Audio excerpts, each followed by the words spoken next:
வஹ்லுல் உக்தத்தம் மின் லிசானி யஃப்கஹு கௌலி. எல்லா புகழும் எல்லாம் வல்ல அல்லாஹுக்கு உரித்தாகட்டுமாக.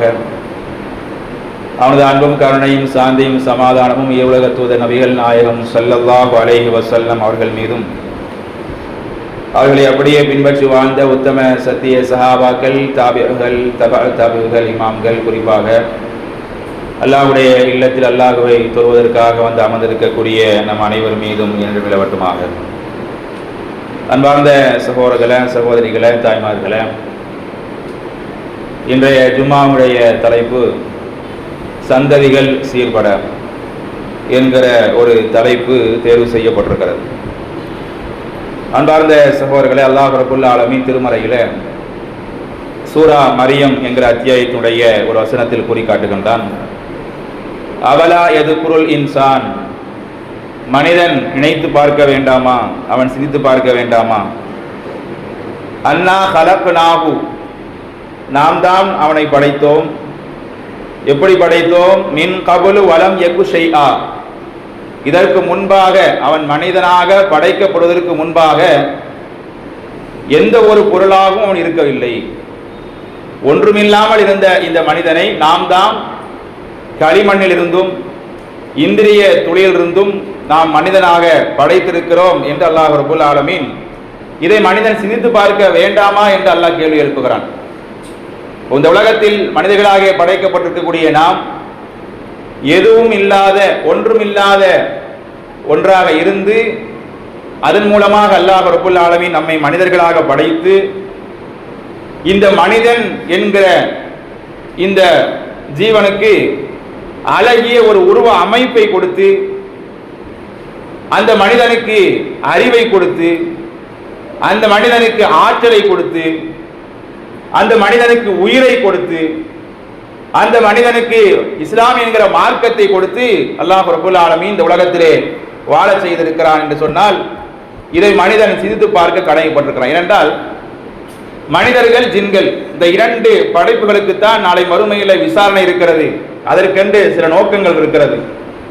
சில குறிப்பிட்ட நோக்கத்திற்காக மனிதர்களும் ஜின்களும் இந்த பூமியிலே படைக்கப்பட்டிருக்கிறார்கள் என்று அல்லாஹ் ரப்புல் ஆலமீன் திருமறை குர்ஆனிலே சொல்லி காட்டுகிறான். ஆனால் இவைகள் அல்லாத மரம், செடி, கொடிகள், பறவைகள், விலங்குகள் போன்ற ஜீவராசிகளுக்கு எந்த நோக்கமும் கிடையாது.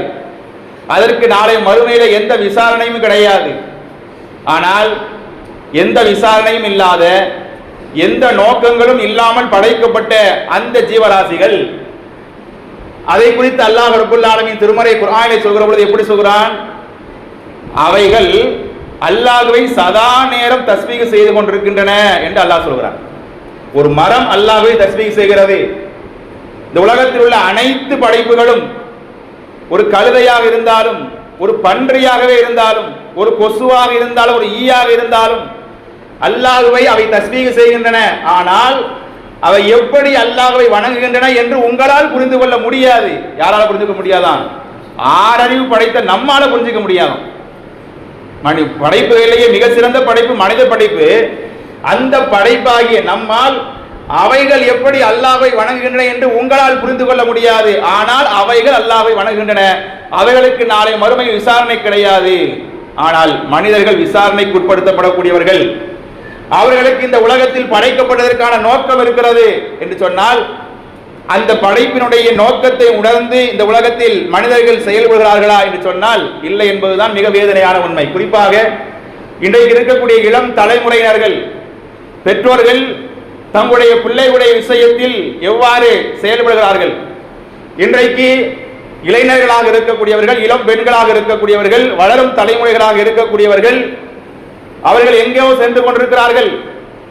அவர்களுக்கான வழிகாட்டுதல்களை முறையாக அவர்களுடைய பெற்றோர்கள், உறவினர்கள், உற்றார் உறவினர்கள், நெருக்கமானவர்கள் முறையாக கொடுப்பதில்லை என்பதுதான் வேதனையான உண்மை.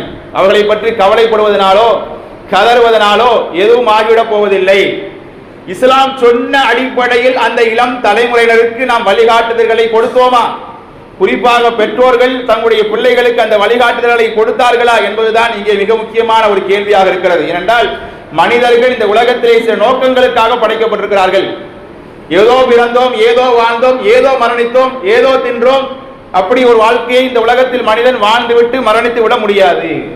அல்லாஹ் ரப்பல் ஆலமீன் திருமறை குர்ஆனிலே சொல்கிறான், வஅலமு அன்னமா அம்வாலுக்கும் வ அவுலாதுக்கும் ஃபித்னா. மனிதர்களே, நீங்கள் அறிந்து கொள்ளுங்கள், உங்களுடைய பொருளாதாரங்களும் உங்களுடைய பிள்ளை செல்வங்களும் ஃபித்னா என்று அல்லாஹ் சொல்றான். அல்லாஹ் எதையும் சேர்த்து சொல்றான். நீ சம்பாதிக்கிறிய விழுந்து விழுந்து வெளிநாட்டில் போய் 20 வருஷம் 30 வருஷம் எதுக்கு உட்கார்ந்து வேலை பார்க்குறீங்க? இந்த காசுக்காக தானே. இந்த காசு அல்லாஹ் சொல்றான் ஃபித்னா, அது உனக்கு சோதனை. அது மட்டும் இல்ல, யாருக்காக நீ உழைக்கிற? 20 வருஷம் 30 வருஷம் மாங்கு நாங்க உட்காந்துக்கிட்டு வெளிநாட்டில் உட்காந்துக்கிட்டு கிடைச்சதை தின்னுக்கிட்டு கிடைச்சத இடத்துல தூங்கிக்கிட்டு அவ்வளவு கஷ்டப்பட்டு 20 வருஷம் 30 வருஷம் உழைக்கிறமே, யாருக்காக? என்னுடைய பிள்ளைக்காக. அந்த பிள்ளையும் அல்லாஹ் சொல்றான் அவன் உனக்கு ஃபித்னா, அவன் உனக்கு சோதனை. அல்லாஹ் ரப்பல் ஆலமீன் பிள்ளைகளை குறித்து குர்ஆனில் சொல்லும்போது 3 விதமா சொல்றான். முதல்ல சொல்லும்போது எப்படி சொல்றான்? யஹபலிம யஷா அப்படிங்கிறான். பிள்ளை பிறக்கும் பொழுது அல்லாஹ் சொல்றான் அவன் உனக்கு அன்பளிப்பு, ஹிபத்து, நான் உனக்கு கிஃப்டா தரேன் அப்படிங்கிறான். அதே அல்லாஹ் இன்னொரு இடத்துல சொல்றான் அல்மாலு வல்பனூன ஜீனத்துல் ஹயாத்தித் துன்யா. இதே பொருளாதாரங்களும் இதே பிள்ளைகளும் இந்த உலக வாழ்க்கையுடைய ஜீனத்து அப்படிங்கிறான். ஒரு இடத்துல அல்லாஹ் ஹிபத்து அன்பளிப்புங்கிறான், புள்ள பிறந்தா உனக்கு அன்பளிப்புங்கிறான். அதே புள்ள எப்படி மாறுது? உனக்கு ஜீனத்து, இந்த உலகத்தினுடைய அலங்காரம். ஏன்னா பிள்ளைக்காக இன்றைக்கு ஏங்குவர்கள் தான் எல்லாரும். யாரும் திருமணம் முடித்து விட்டால் எனக்கு பிள்ளையே தேவையில்லை என்று யாரும் சொல்வதில்லை. எல்லோரும் திருமணம் முடித்து விட்டால் அடுத்த 10வது மாதம் அடுத்த ஒரு வருடத்தில் எனக்கு ஒரு ஆண் குழந்தையோ பெண் குழந்தையோ எனக்கு இருக்க வேண்டும் என்றுதான் எல்லோரும் எதிர்பார்க்கிறார்கள். ஏன்? அது இருந்தா தான் அவனுக்கு மரியாதை, அவனுக்கு மதிப்பு, அவனுக்கு தாய்ங்கிற அந்தஸ்து கிடைக்கிறது, அவனுக்கு தந்தைங்கிற அந்தஸ்து கிடைக்கிறது. எனவே அவனுக்கு ஒரு மகிழ்ச்சி பிறக்கிறது, ஒரு நிம்மதி பிறப்பதற்கு காரணமாக இருப்பது அந்த குழந்தைகள் தான். அதை சொல்றான் அல்லாஹ். எனவே நீ குழந்தைன்னு மகிழ்ச்சியில திளைத்து ஏமாந்து போயிடாத. அது உனக்கு ஜீனத்து தான், ஒரு அலங்காரம் தான். எப்படி இந்த உலகத்தில் உள்ள ஆடம்பரங்கள் இருக்கிறதோ அதே போன்ற ஆடம்பரங்கள் அலங்காரங்கள் தான் உங்களுடைய பிள்ளைகளும் என்று சொல்லி இறைவன் 3வதா இந்த வசனத்தை அல்லாஹ் என்ன சொல்றான்? அதே உங்களுடைய பொருளாதாரங்கள் அதே உங்களுடைய பிள்ளைகள் உங்களுக்கு ஃபித்னாவாகவும் இருக்கிறார்கள், உங்களுக்கு சோதனையாகவும் இருக்கிறார்கள். நாளை மறுமையிலே நீங்கள் விசாரிக்கப்படுவீர்கள். அல்லாஹ் உங்களுக்கு சோதிப்பதற்காக பிள்ளைகளை கொடுத்திருக்கிறான். பிள்ளைகளை வச்சிருக்கவங்க எல்லாம் நான் தந்தை ஆயிட்டேன் நான் தாய் ஆயிட்டேன் என்று பெருமை அடிப்பதற்காக அல்ல. அந்த பிள்ளையை வச்சு உனக்கு நாளைக்கு மறுமையில கடுமையான கேள்வி இருக்கு. பிள்ளைகள் இல்லாதவர்கள் கூட தப்பிச்சிடலாம், அவங்களுக்கு கவலை இருக்கலாம், எனக்கு பிள்ளை இல்லையே இத்தனை வயசு ஆகி போச்சு என்று கவலைகள் இருந்தாலும் அவர்கள் நாளை மறுமையிலே தப்பி விடுவார்கள். ஏன்? எனக்கு தான் பிள்ளைகளை கொடுக்கலையே, எனக்கு வளர்க்க வேண்டிய எந்த வேலையும் இல்லை, எனக்கு எந்த ஒரு நோக்கமும் இல்லை.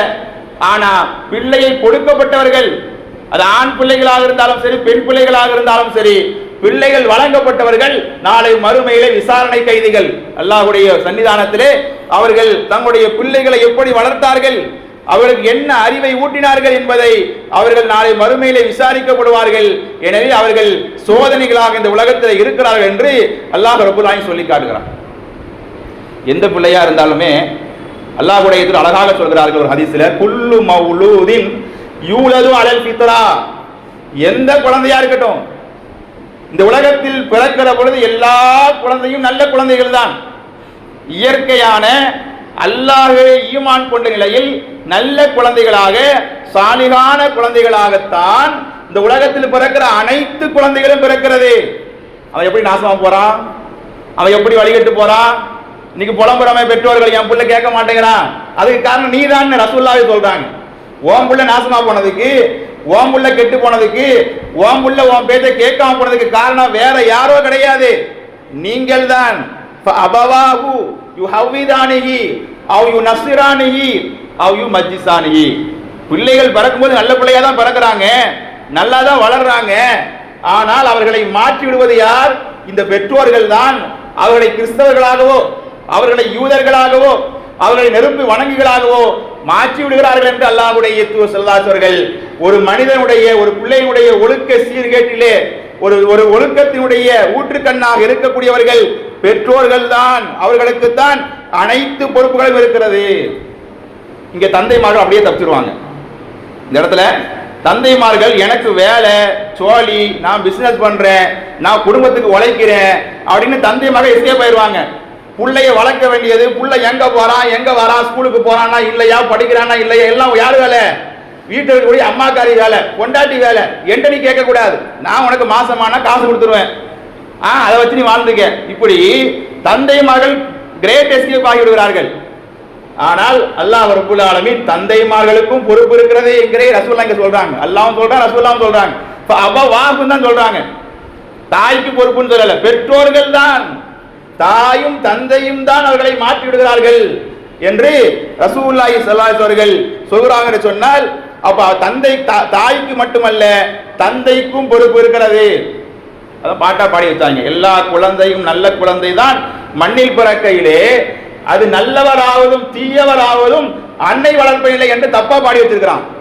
அன்னை வளர்ப்பில்லை மட்டுமில்லை, தந்தை வளர்ப்பில்லை, ரெண்டு பேரும் சேர்ந்து தான் வளர்க்கணும். தந்தையும் தான் வளர்க்க வேண்டும், தாயும் தான் வளர்க்க வேண்டும். இரண்டு பேருக்கும் பிள்ளைகளை வளர்ப்பதிலே பொறுப்புகள் இருக்கிறது, கடமைகள் இருக்கிறது. பிள்ளைகள் கெட்டு போனால், பிள்ளைகள் நாசமாக போனால், பிள்ளைகள் வழிகட்டுக்கு சென்றால் அதற்கு தாய் மட்டும் பொறுப்பானவர் அல்ல, தந்தையும் பொறுப்பெடுக்க வேண்டும். என்றால் ரசூலுல்லாஹ் குல்லுக்கும் ராய், நீங்கள் ஒவ்வொருவரும் பொறுப்புதாரிகள், அம்மா மட்டும் சொல்லல. வகுல்லுக்கும் மஸ்ஊலன் அன் ரஅய்யத்திஹி, உங்களுடைய பொறுப்புகளை குறித்து நீங்கள் நாளை மறுமையிலே விசாரிக்கப்படுவீர்கள். என்னுடைய பொறுப்புக்கு கீழாக என்னுடைய மனைவி இருக்கிறாள், என்னுடைய பிள்ளைகள் இருக்கிறார்கள், என்னுடைய தாய் தந்தைகள் இருக்கிறார்கள். எனவே என்னுடைய பொறுப்புக்கு கீழே இருக்கக்கூடிய அனைவரை பற்றியும் நாளை மறுமையில் நான் விசாரிக்கப்படுவேன் என்று அல்லாஹ்வுடைய தூதர் ஸல்லல்லாஹு அலைஹி சொல்லி காட்டுறாங்களே. அப்போ பிள்ளைகளுடைய விஷயத்தில் தந்தைமார்களுக்கும் பொறுப்பு இருக்கிறது. அந்த பொறுப்பு எங்க ஆரம்பிக்குது தெரியுமா? பிள்ளைகள் வளர்ந்து ஒரு 15 வயசு, ஒரு 17 வயசு 10th 12th படிக்கும் பொழுது, அல்லது ஒரு 5ஆம் கிளாஸ் 6ஆம் கிளாஸ் படிக்கும் பொழுது புலம்ப ஆரம்பிச்சிடறோம். ரொம்ப தாறுமாறா போய்கிட்டு இருக்கிறான், யாரு பேச்சையும் கேட்க மாட்டேங்கிறான் என்று இன்றைக்கு சின்ன பிள்ளைகள் வளர்ந்த பொழுது இன்னைக்கு புலம்ப ஆரம்பிக்கிறார்கள் பெற்றோர்கள். ஆனா யார் காரணம்? அதுக்கு பெற்றோர்களாகி நீங்கள் தான் காரணம். ஏனென்றால் பிள்ளைகளுக்காக செய்ய வேண்டிய ஏராளமான நன்மைகள், பிரச்சனைகள், அந்த முன் திட்டங்கள் எங்க ஆரம்பிச்சு தெரியுமா? பிள்ளை பிறந்த பிறகு கிடையாது. நாம பிள்ளை வளர்க்கறது எப்படி நினைக்கிறோம்? பிள்ளை பிறந்த பிறகுதான் பிள்ளை மேல வளர்க்கறது பொறுப்பு நினைக்கிறோம். இல்ல, கல்யாணம் முடிச்ச உடனே அந்த பொறுப்பு ஸ்டார்ட் ஆயிடுது. உனக்கு பிள்ளை பிறக்குதோ இல்லையோ, கல்யாணம் முடித்த கணவன் என்கிற அந்தஸ்தை நீ அடைந்தவுடன், மனைவி என்கிற அந்தஸ்தை அடைந்த உடனேயே உனக்கு பொறுப்பு ஆரம்பித்து விடுகிறது.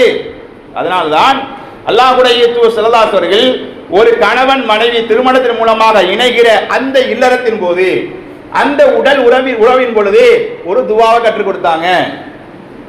உன்னுடைய ஆசைக்காகத்தான் மனைவிட்ட போற, உன்னுடைய மனைவியின் உன் மீது உள்ள ஆசை காரணமாக தான் சேர வரா. ரெண்டு பேரும் இச்சைக்காக சேர்ந்தாலும் அந்த இச்சையை நீங்கள் செயல்படுத்துவதற்கு முன்பாக எதற்காக நீங்க சேர்றீங்க? வெறும் இச்சைக்காக மட்டும் இல்ல, அந்த உடல் உறவின் மூலமாக எங்களுக்கு ஒரு சாலிகான பிள்ளை பிறக்கணும், ஒரு ஆண் குழந்தைய ஒரு பெண் குழந்தைய பிறக்கணும். அங்கிருந்தே ரசூலுல்லாஹ் ஸ்டார்ட் பண்றாங்க. நம்ம புள்ள பிறந்த பிறகுதான் பிள்ளைய பத்தி வளர்க்கறது எப்படின்னு யோசிக்கிறோம். ரசூலுல்லாஹ் எங்க சொல்றாங்க? இஸ்லாம் எங்க சொல்லுது? நீ பிள்ளைக்காக முயற்சி பண்றிய, அந்த முயற்சியிலேயே உனக்கு குழந்தையை பற்றிய அந்த வளர்ப்பு எப்படி இருக்க வேண்டும், குழந்தைக்காக பிரார்த்தனை அங்க இருக்கிறது. ரசூலுல்லாஹி ஸல்லல்லாஹு அலைஹி வஸல்லம் ஒரு கணவன் தன்னுடைய மனைவிடத்திலே அவன் சேர வருகிற பொழுது ஒரு துஆவை கற்றுக் கொடுக்கிறார்கள். பிஸ்மில்லாஹ், யா அல்லாஹ், அல்லாஹ்வின் பெயரால் உன் பெயரை கொண்டு நான் இந்த இல்லறத்தில் ஈடுபடுகிறேன். அல்லாஹும்ம ஜன்னிபன ஷைத்தான், எங்கள் இருவரை விட்டும் நீ ஷைத்தானை அப்புறப்படுத்தி விடுவாயாக. பெற்றோர்களாகிய கணவன் மனைவியாகிய எங்கள் இருவரை விட்டும் ஷைத்தானை நீ அப்புறப்படுத்து. எங்க சேரவே இல்லையா, சேரவே இல்லையா. அதுக்குள்ள ரசூலுல்லாஹ் சொல்றாங்க, ஷைத்தான் எங்க ரெண்டு பேரும் கையில வரக்கூடாது. எங்க ரெண்டு பேரும் கையில மட்டும் இல்ல, வஜன்னிபன ஷைத்தான மா ரஸக்தனா, நாங்கள் ரெண்டு பேரும் சேருவதன் மூலமாக எங்களுக்கு ஒரு ரிஸ்க் தரப்போறிய, ஒரு குழந்தையை தரப்போறிய, அந்த குழந்தையை விட்டும் நீ ஷைத்தானை அப்புறப்படுத்துவாயாக என்கிற துஆவை செய்து விட்டுத்தான் கணவன் மனைவியை சேரணும். எத்தனை கணவன் மனைவிக்கு இந்த துஆ தெரியும்? இன்றைக்கு நம்முடைய பிள்ளைகளுக்கு திருமண வயதில் இருக்கக்கூடிய நம்முடைய இளம் ஆண்களுக்கு, இளம் பெண்களுக்கு இந்த துஆ தெரியுமா? இந்த துஆவை சொல்லிதான் சேர்றாங்களா? அப்ப எங்க பொறுப்பு ஆரம்பிக்குது, எங்க கடமை ஆரம்பிக்குது? வளர்த்து 15 வயசுக்கு பிறகு புலம்புறது இல்ல, நீ சேரும் பொழுதே அல்லாஹ்வுடைய பெயரை சொல்லி சேரணும். அல்லாஹ்விடத்துல ஷைத்தானை விட்டு பாதுகாப்பு தேடணும். அப்பா ஷைத்தான் உள்ள வர மாட்டான். உன் புள்ள பிறந்த பிறகு ஷைத்தான் உங்களுடைய வாழ்க்கையில், உங்களுடைய வாழ்க்கையிலும் சரி, உங்களுடைய பிள்ளைகளுடைய வாழ்க்கையிலும் சரி சைத்தான் தலையிட மாட்டான். அதற்கு அந்த துவா உங்களுக்கு பக்கபலமாக இருக்கும். மரியம் அலைஹிஸ்ஸலாம் துவா பண்ணாங்க. இது ரசூலுல்லாஹ் என்ன சொல்றாங்க, கணவன் மனைவி சேரும் பொழுதே துவா ஆரம்பிச்சிருது. நீ குழந்தை உண்டாகுதோ இல்லையோ அங்க துவா நீ ஸ்டார்ட் பண்ணிடணும். இரண்டாவது மரியம் அலைஹிஸ்ஸலாம் செய்த துவாவையும் அல்லாஹ் ரப்பல் ஆலமீன் குர்ஆனில் சொல்லி காட்டுறான். மரியம் அலைஹிஸ்ஸலாமுக்கு அந்த வாய்ப்பே கிடையாது. மரியம் அலைஹிஸ்ஸலாம் கணவனோடு சேர்ந்தார்களா? கணவன்ற கான்செப்டே இங்க கிடையாது. தந்தை இல்லாமல் தான் ஈசா அலைஹிஸ்ஸலாம் அவர்கள் பிறந்தார்கள். அதனால மரியம் அலைஹிஸ்ஸலாம் எங்க துவா பண்றாங்க? அவங்க குழந்தை பிறந்த பிறகு துவா செய்யறாங்க.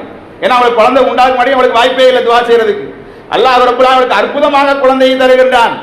எனவே மரியம் அலைஹிஸ்ஸலாம் அவர்கள் குழந்தையை பெற்று எடுத்த பிறகு என்ன செய்றாங்க? ஈசா அலைஹிஸ்ஸலாம் அவர்கள் பெற்று எடுத்த பிறகு, சாரி மரியம் அலைஹிஸ்ஸலாம் இல்ல, மரியம் அலைஹிஸ்ஸலாமுடைய தாயார், மரியம் அலைஹிஸ்ஸலாமுடைய தாயார் மரியம் அலைஹிஸ்ஸலாம் அவர்களை கருவிலே சுமந்திருக்கும் பொழுது அவங்க என்ன பண்றாங்க? மரியம் அலைஹிஸ்ஸலாம் அவர்களுக்காக துவா செய்றாங்க. இன்னி சம்மைத்துஹா மரியம், எனக்கு ஒரு பெண் குழந்தை பிறந்திருக்கு யா அல்லாஹ், ஆண் குழந்தையா பிறந்தா நான் உன் பள்ளிவாசலுக்கு நான் நேர்ச்சை கொடுத்துடலாம்னு நினைச்சேன், மஸ்ஜிதுல் அக்ஸாவிற்கு நேர்ச்சையா கொடுத்துடலாம்னு நினைச்சேன். ஆனா பெண் குழந்தையா பிறந்திருக்கு, இருந்தாலும் பரவாயில்ல நான் கொடுத்துடுறேன். என்னுடைய பிள்ளைக்கு நான் மரியம்னு பேர் வச்சிருக்கிறேன். பிறந்த உடனே என்ன செய்யலாம்? பேர் வைக்கலாம் என்பதற்கு இது ஒரு ஆதாரம்.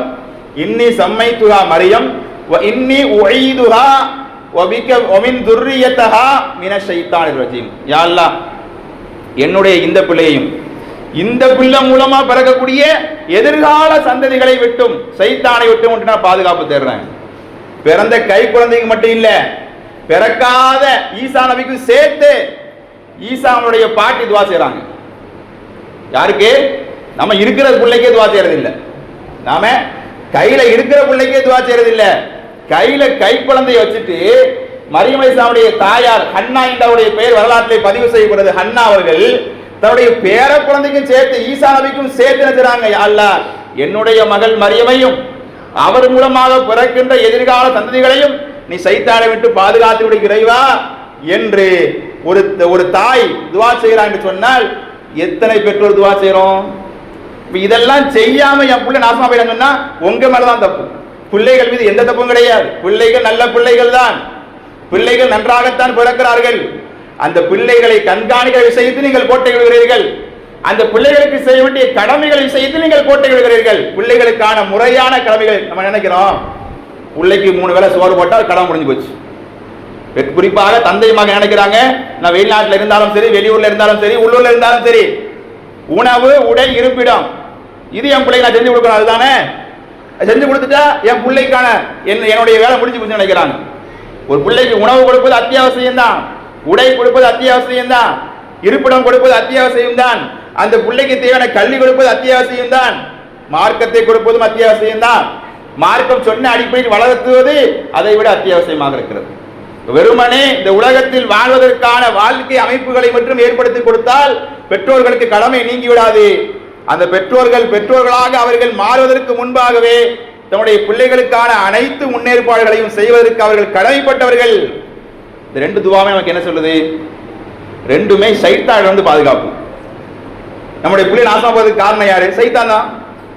சைத்தான் வர்றதுனால தான் பிள்ளை நாசமா போகிறாங்க. பிள்ளைகள் வழியெடுக்க செல்றாங்க, பிள்ளைகள் வழிதவறி செய்கிறார்கள், பிள்ளைகள் சொல் பேச்சு கேட்கறது இல்ல, சேரக்கூட அவருடைய சேர்த்து நாசமா போறான். எல்லாத்துக்கும் காரணம் சைத்தான். ஏன்னா பழி ஈஸியா போடலாமா இல்லையா? சைத்தான் மேல யார் மேல பழி போட்டாலும் பிரச்சனை, சைத்தான் மேல பழி விட பிரச்சனையே கிடையாது. சைத்தான் சண்டைக்கு வர போறது இல்லை நம்மள்ட்ட, மற்றவங்க கூட சண்டைக்கு வந்துருவாங்க. சைத்தான் மேல ஈஸியா பழி போடலாம், சைத்தான் தான் காரணம். அப்ப அந்த சைத்தான் தான் மிக முக்கியமான ஒரு காரணமாக இருக்கிற காரணத்தினால அவரிடமிருந்து நாம் பாதுகாப்பு தேட வேண்டியது நம் மீது கட்டாய கடமையாக இருக்கிறது என்பதை இந்த செய்தி நமக்கு உணர்த்துகிறது.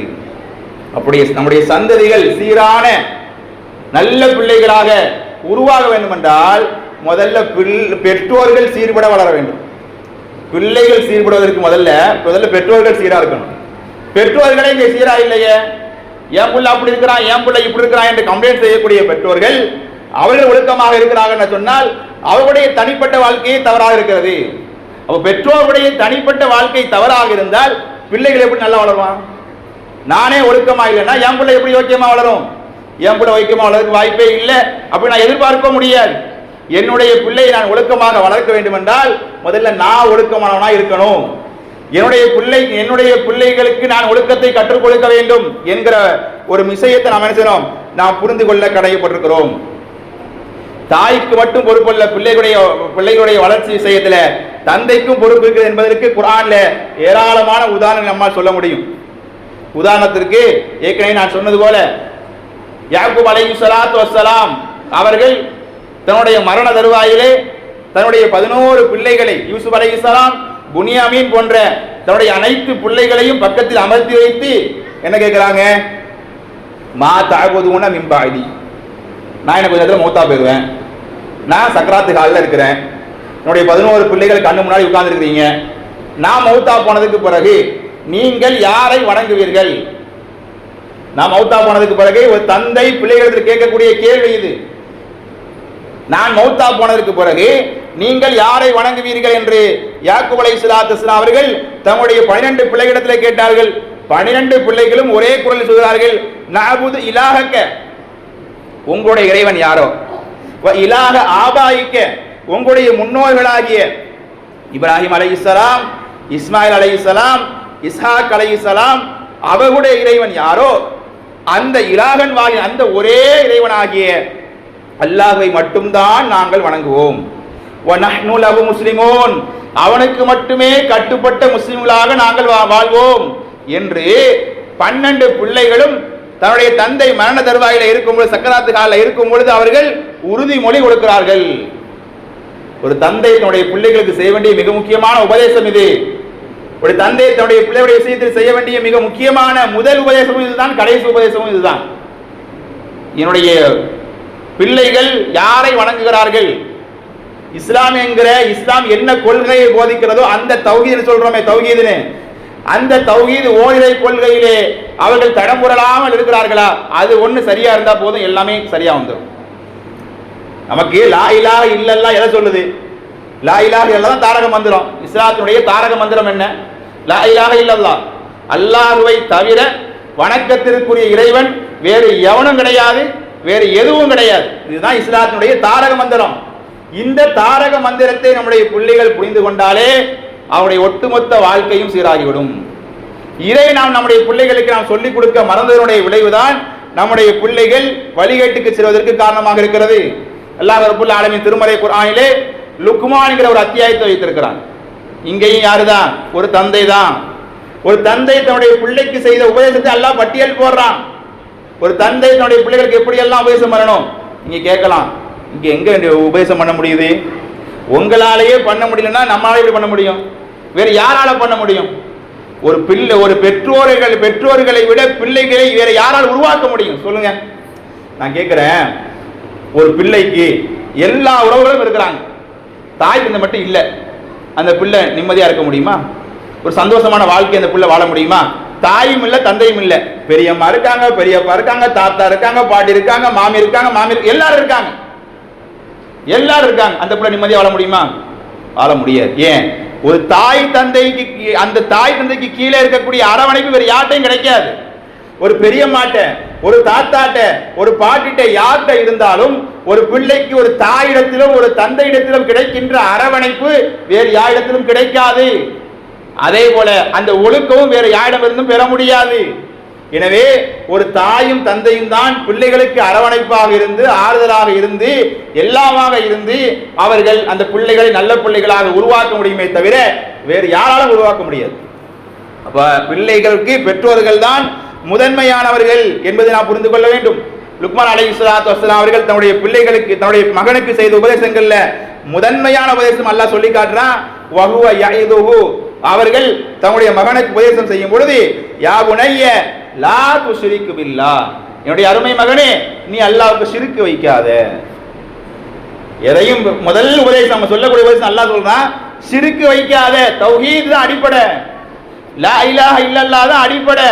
அதை விட்டு நீ வெளியே போயிட்டா அதுக்கப்புறம் நீ என்ன பண்ணாலும் வேஸ்ட். இம்மையிலும் பிரயோஜனம் இல்லை, மறுமையிலும் பிரயோஜனம் இல்லை. உடைய வாழ்க்கை சீராக அமைய வேண்டுமா, நீ நல்ல பிள்ளையாக வளர வேண்டுமா, அதற்கு நீ இந்த உலகத்தில் அல்லாஹ்வுக்கு இணை வைக்காத ஒரு தௌஹீத்வாதியாக, ஒரு உண்மையான முஸ்லிமாக நீ வாழ வேண்டும். ஏனென்றால் இன்ன ஷிர்க லதுல்முன் அதீம், நிச்சயமாக அல்லாஹ்வுக்கு இணை வைக்கின்ற காரியம் என்பது மிகப்பெரிய அநியாயம், அல்லாஹ்வுக்கு செய்யக்கூடிய மிகப்பெரிய துரோகம் என்று லுக்மான் அலைஹிஸ்ஸலாத்து வஸ்ஸலாம் என்கிற ஒரு தந்தை தன்னுடைய மகனுக்கு செய்த முதல் உபதேசமாக அல்லாஹ் ரப்பல் ஆலமீன் சொல்லி காட்டுகிறான். அப்ப பெற்றோர்கள் தாயாக இருந்தாலும் சரி, தந்தையாக இருந்தாலும் சரி, தன்னுடைய பிள்ளைகளுக்கு சொல்ல வேண்டிய முதல் உபதேசம், முதல் வழிகாட்டுதல் இஸ்லாத்தை பற்றிய அடிப்படையான அறிவு, லா இலாஹ இல்லல்லாஹ்வை அவர்களுக்கு நம்முடைய மனதிலே பதிய வைக்க வேண்டும் என்று சொல்கிறதே, அதை பதிய வைத்தாலே நம்முடைய பிள்ளைகள் மற்ற எல்லாவற்றையும் அவர்கள் கற்றுக்கொள்வார்கள்.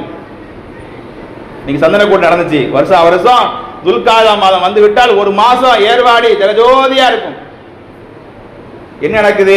அல்லாஹ்வுக்கு இணை வைக்கக்கூடிய மாபாதக செயல் அரங்கேறுகிறது. நம்முடைய பிள்ளைகளை வேடிக்கை காட்டுகிறோம் என்கிற பெயரிலே வந்து அதை காட்டுறோம். பள்ளிவாசலுக்கு வரோம், தொலை வரோம், ஏன்னா எல்லா கூத்திரம் பள்ளிக்கு வாசல்ல தான் நடக்குது என்பது வேறு.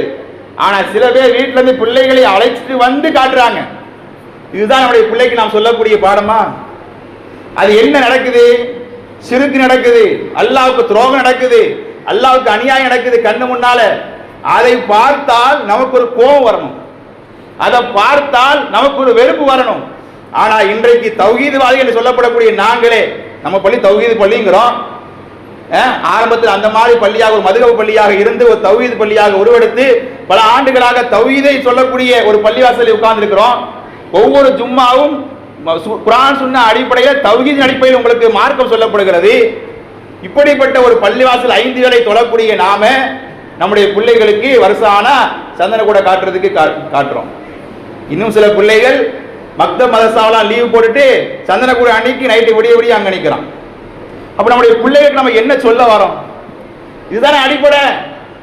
இதை சொல்லி தராம அவன் கேட்டா ஒரு என்ஜாய்மெண்ட்டுக்காக போறான். இல்ல, அது நாம் சொல்லக்கூடிய சாக்கு போக்கு, அது சிறுக்கு, அது பாவம், அல்லாஹ்வுக்கு செய்யக்கூடிய அநியாயம் அப்படிங்கறது நம்முடைய பிள்ளைகளுக்கு நம்ம எப்படி எப்ப சொல்ல போறோம்? ஆனால் அதன் மூலமாக கிடைக்கக்கூடிய வியாபாரத்தை தான் பார்க்கிறோம். தௌஹீத்வாதிகள் கூட இது போன்ற சீசன்களில் நமக்கு எப்படி எல்லாம் வியாபாரம் அடிக்கலாம், எப்படி லாபம் சம்பாதிக்கலாம் என்பதுதான் இந்த மாதிரி நேரத்தில் கூட நம்முடைய அந்த சிறுக்கை எதிர்க்கக்கூடிய, சந்தனக்கூட்டை எதிர்க்கக்கூடிய, அந்த கந்துரி எதிர்க்கக்கூடிய மனையில் இருக்கக்கூடிய நாம கூட அதன் மூலமா நமக்கு ஏதாவது லாபம் கிடைக்குதான்னு பார்க்கிறத தவிர அது தவறு என்பதை நம்முடைய பிள்ளைகளுக்கு நாம் சொல்கிறோமா? அந்த அந்த இடத்துக்கு போறேன்னு சொன்னா அது தப்பு, போகக்கூடாதா என்று தடுத்து நிறுத்தக்கூடிய பெற்றோர்கள் எத்தனை பேர்? அதுதானே இங்க அடிப்படை. அதுதானே யாக்கூப் அலைஹிஸ்ஸலாம் பண்ணாங்க, அதுதான் லுக்மான் அலைஹிஸ்ஸலாம் பண்ணாங்க. அடிப்படையே இங்க தப்பா இருக்கு, அடிப்படையே இங்க தவறு. அடிப்படையே தவறாக வைத்துக் கொண்டு நம்முடைய பிள்ளைகளுக்கு நீங்கள் என்ன உபதேசம் செய்தாலும் அவருடைய காதுகளில் எட்டாது. அவர்கள் திருந்த மாட்டாங்க, அவங்க கேட்க மாட்டாங்க, அவங்க நம்முடைய வழிக்கு வரவே மாட்டார்கள். எனவே இஸ்லாத்தினுடைய தாரக மந்திரமாக இருக்கக்கூடிய ஷிர்க்கை எதிர்த்து நாம் பேச வேண்டும். தௌஹீதை ஆணித்தரமாக நம்முடைய பிள்ளைகளுடைய மனதிலே நாம் பதிய வைக்கும் பொழுதுதான் அந்த பிள்ளைகள் நம்முடைய வழிக்கு கொஞ்சமாக அவர்கள் வருவார்கள் என்பதை உணர்ந்து கொண்டு நம்முடைய எதிர்கால சந்ததிகள் சீர்பட வளர வேண்டுமானால் அது பெற்றோர்களாகிய நம்முடைய கையில், யாருக்கெல்லாம் பிள்ளைகள் இருக்கிறார்களோ அந்த பிள்ளைகளுடைய பெற்றோர்கள் கையில் தான் இருக்கிறத தவிர வேறு யாருடைய கையிலும் அது இல்லை என்பதை நாம் உணர்ந்து செயல்பட வேண்டும். அப்படிப்பட்ட நல்ல பாக்கியத்தை அல்லாஹ் ரப்புல் ஆலமீன் நம் அனைவருக்கும் தந்தது புரிவானாக. அல்ஹம்துலில்லாஹி ரப்பில் ஆலமீன் வல் ஆகிபத்து லில் முத்தகீன் வஸ்ஸலாத்து வஸ்ஸலாமு அலா அஷ்ரஃபில் அன்பியா வல் முர்ஸலீன் வ அலா ஆலிஹி வ அஸ்ஹாபிஹி வன் நாஸி அஜ்மஈன் ஃபமன் தபிஅஹும் பி இஹ்சான் இலா யௌமித்தீன் அம்மா பஅத். அன்பார்ந்த சகோதரர்களே, தாய்மார்களே, ஜும்மாவுடைய முதல் உரையிலே பிள்ளைகளுடைய விஷயத்தில் பெற்றோர்கள் செய்ய வேண்டிய விஷயங்கள் என்ன என்கிற ஒரு சில செய்திகளை நாம் தெரிந்து கொண்டோம்.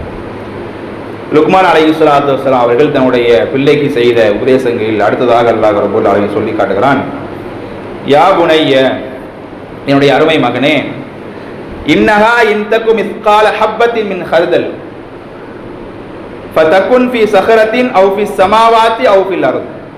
நீ செய்யக்கூடிய நன்மையாக இருந்தாலும் தீமையாக இருந்தாலும் அது ஹப்பத் மின் ஹர்தல், அது ஒரு கடுகுனுடைய வித்து அளவுக்கு இருந்தாலும், நீ செய்யக்கூடிய நன்மை அல்லது நீ செய்யக்கூடிய பாவம் ஒரு கடுகுனுடைய வித்து அளவுக்கு சிறியதாக இருந்தாலும், அது எங்கே இருந்தாலும், ஃபீ ஸஹரத்தின், அது ஒரு பாறையிலே ஒளிந்திருந்தாலும், அவு ஃபீ ஸமாவாத்தி, அது 7 வானங்களுக்கு மேலே இருந்தாலும், அவு ஃபில் அர்தி, அது பூமிக்கு அடியிலே ஒளிந்திருந்தாலும், யஅதி பிஹல்லாஹ், அல்லாஹ் அதை கொண்டு வருவான்.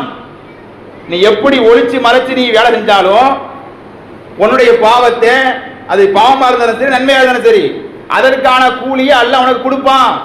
அல்லாஹ் அது குறித்து உன்னை விசாரிப்பான் அப்படிங்கிற ஒரு எண்ணத்தை யார் ஊட்டுறா? ஒரு தந்தை லுக்மான் அலைஹிஸ்ஸலாம் அவர்கள் தன்னுடைய மகனுடைய உள்ளத்துல பதிவு செய்யறாங்க. நீ பண்றது சின்னதா இருந்தாலும் சரி, பெருசா இருந்தாலும் சரி, அது நன்மையா இருந்தாலும் தீமையா இருந்தாலும் சரி, நீ எங்க ஒளிச்சிருந்து பண்ணாலும் சரி, வீட்டுக்குள்ள யாரும் இல்ல, ரூமுக்குள்ள அடைச்சிட்டு தானே பண்றேன், யாருமே என்னை பார்க்கல அப்படின்னு நீ நினைச்சாலும் யார் பார்க்கிறா? அல்லாஹ் பார்க்கிறான். அல்லாஹ் உன்னை கேவலப்படுத்திடுவான். இந்த உலகத்தை நீ தப்பிச்சிட்டாலும் நாளைக்கு மறுமையில மாட்டிக்குவ அப்படிங்கிற எண்ணத்தை தன்னுடைய சிறுவயது மகனுக்கு என்ன செய்றாங்க? லுக்மான் அலைஹிஸ்ஸலாம் அவர்கள் ஊட்டுகிறார்களே, இந்த அறிவை நாம எத்தனை பேர் ஊட்டிருக்கோம் நம்முடைய பிள்ளைகளுக்கு? எவ்வளவு பெரிய ஒரு பாடம்! அல்லாஹ்வை பற்றி அச்சத்தை ஊட்டுறாங்க. நாம பூச்சாண்டியை காட்டி அச்சம் காட்டுவோம். தாய்மார்கள் வாப்பாவை காட்டி, தந்தையை காட்டி, டே வாப்பாட சொல்லி கொடுத்துருவோண்டா, ஒழுங்கா சாப்பிடு அப்படின்னு வாப்பா தான் பூச்சாண்டி. வாப்பாவை பூச்சாண்டியாகவும், ரோட்ல போற யாரையோ ஒரு பைத்தியக்கார மாதிரி இருப்பாரு, மனநிலை பாதிக்கப்பட்டு இருப்பார், அவரை பூச்சாண்டியாகவும் காட்டி பயமுறுத்தி தான் நம்முடைய பிள்ளைகளை நாம் வளர்த்து கொண்டிருக்கிறோம். ஆனா ஒரு பிள்ளைகள், நம்முடைய பிள்ளைகள் சிறுவயது பிள்ளையாகவே இருந்தாலும் அவர்களுக்கு யார் மீது பயத்தை ஏற்படுத்தணும்? அல்லாஹ் அவனை அடிச்சிருவான், அல்லாஹ் உன்னை கண்டிச்சிருவான். எனவே அல்லாஹ் மீது ஒரு அன்பை ஏற்படுத்த வேண்டும். அதே இடத்தில் நீ பாவம் பண்ணா அல்லாஹ் உன்னை தண்டிப்பாங்கிற பயத்தையும் அல்லாஹ் மீது தான் ஏற்படுத்த வேண்டும் என்கிற மிகப்பெரிய ஒரு பாடத்தை லுக்மான் அலைஹிஸ்ஸலாம் அவர்கள் கற்றுக் கொடுக்கிறாங்க. அடுத்து என்ன? யா புனைய, என்னுடைய அருமை மகனே, அக்மிஸ் ஸலா, ரொம்ப முக்கியமான பாயிண்ட் இதுதான்.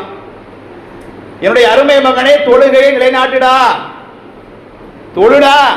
யாரு சொன்னது? லுக்மான் அலைஹிஸ்ஸலாம் தன்னுடைய மகனுக்கு சொன்ன வயசு அல்லாஹ் சொல்லி தொழு. எத்தனை தந்தைமார்கள், எத்தனை தாய்மார்கள் தம்முடைய பிள்ளைகளை பார்த்து 5 வேளை தொழுங்கன்னு சொல்லியிருக்கீங்க? எத்தனை முறை சொல்லியிருப்பீங்க? ரசூலுல்லாஹ் என்ன சொன்னாங்க? உங்களுடைய பிள்ளைகள் 7 வயதை அடைந்தால் அவர்களை நீங்கள் தொலை ஏவுங்கள். எத்தனை வயசுல ஏவணும்? 7 வயசு. இங்க 15 வயசு 17 வயசு ஒருத்தன் இங்க ஏவறதும் இல்ல, ஒருத்தன் வர்றதும் இல்ல. இங்க நாம வரோம், அல்ஹம்துலில்லாஹ். பெற்றோர்களாகிய நீங்கள் வர்றீங்க 5 பேரா. உங்க பிள்ளைகள் எத்தனை பேர் பள்ளிக்கு வராங்க? இல்லையே. அப்ப ரசூலுல்லாஹ் சொல்றாங்க 7 வயதானால் உன் பிள்ளைய நீ ஆர்டர் போடணும், உன்னுடைய பிள்ளைகளுக்கு நீங்க கட்ட வேணும், தொழுடான்னு. 10 வயதாகியும் அவன் தொழவில்லை என்றால் அவனை நீங்கள் லேசாக அடித்து தொலை வையுங்கள். 10 வயசு அவனுடைய பிள்ளை எனக்கு அழிச்சிருக்குமா? தொழாலன்னு சொல்லி அவன் அழிச்சிருக்குமா? அடிச்சதே கிடையாது. அப்ப இங்க ரசூலுல்லாஹ் 3 வருஷம் டைம் கொடுக்குறாங்க. 3 வருஷம் ட்ரைனிங் கொடுக்கணும். என் பிள்ளைய 7 வயசுல இருந்து 10 வயசு வரைக்கும் நான் அவனுக்கு 5 வேளை தொழுறதுக்கு ட்ரைனிங் கொடுக்கணும். அவனை பள்ளியத்துக்கு வர வைக்கணும். தொழுகலாம் என்ன அவனுக்கு சொல்லி கொடுக்கணும். எப்படி தக்பீர் கட்டணும், எப்படி ருக்கு பண்ணணும், எப்படி சஜ்தா பண்ணணும், அதுல என்ன ஓதணும் அப்படிங்கறதெல்லாம் இந்த 3 வருஷமும் பெற்றோர்கள் சொல்லி தரணும்.